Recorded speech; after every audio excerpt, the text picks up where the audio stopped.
Kejagung periksa 2 ex-dirjen migas dalam kasus korupsi Pertamina. Perbuatan itu dilakukan oleh segelintir oknum yang saat ini telah dinyatakan tersangka dan ditahan, dan tindakan itu tidak terkait dengan kebijakan yang ada di Pertamina.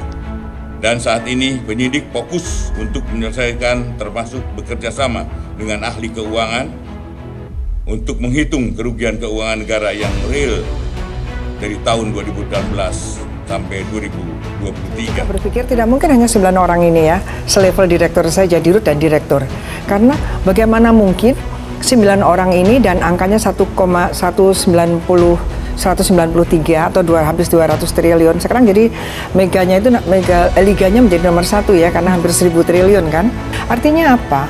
Artinya ini memang sudah ada orang yang diuntung, ada melawan hukum, kemudian ada orang yang diuntungkan dan mengakibatkan kerugian negara. Tapi kalau saya senang kalau jaksa mau panggil, saya biar rekaman suara rapat semua.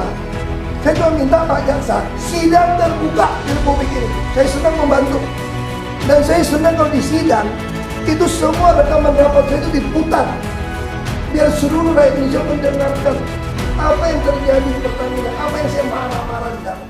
Kejaksaan Agung memeriksa 2 ex-direktur Jenderal Minyak dan Gas Bumi, Dirjen Migas, Kementerian Energi dan Sumber Daya Mineral, Kementerian SDM, Tutuka Aryadji dan Ego Syahrial, Jumat, 8 Maret 2025. Tutuka dan Ego diperiksa sebagai saksi dalam kasus dugaan korupsi terkait tata kelola minyak mentah dan produk kilang pada PT Pertamina, Persero, Subholding, dan kontraktor-kontrak kerjasama, KKKS, tahun 2018 hingga 2023. Pemeriksaan saksi dilakukan untuk memperkuat pembuktian dan melengkapi pemberkasan dalam perkara dimaksud, kata Kepala Pusat Penerangan Hukum Kejagung Harli Siregar dalam keterangan pers, Sabtu, 8 Maret 2025. Selain itu, Kejagung juga memeriksa Siji selaku analis Light Distillato Trading pada Integrated Supply Chain PT Pertamina, Persero, periode 2019-2020, dan IM selaku Koordinator Pengawasan BMM BPH Migas.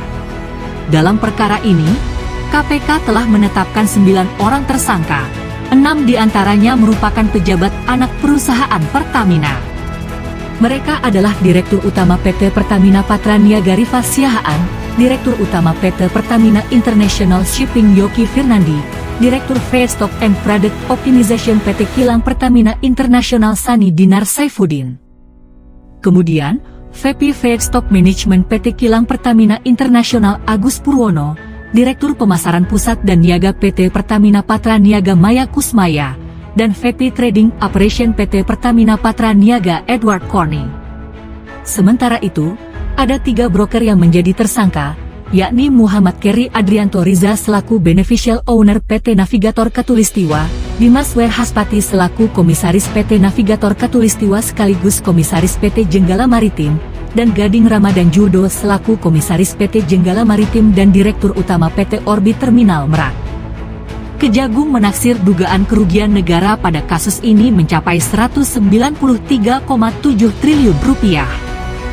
Para tersangka disangkakan melanggar pasal 2 ayat 1 atau pasal 3 Jo pasal 18 Undang-Undang RI nomor 31 tahun 1999 sebagaimana diubah dengan Undang-Undang nomor 20 tahun 2001 tentang perubahan atas Undang-Undang RI nomor 31 tahun 1999.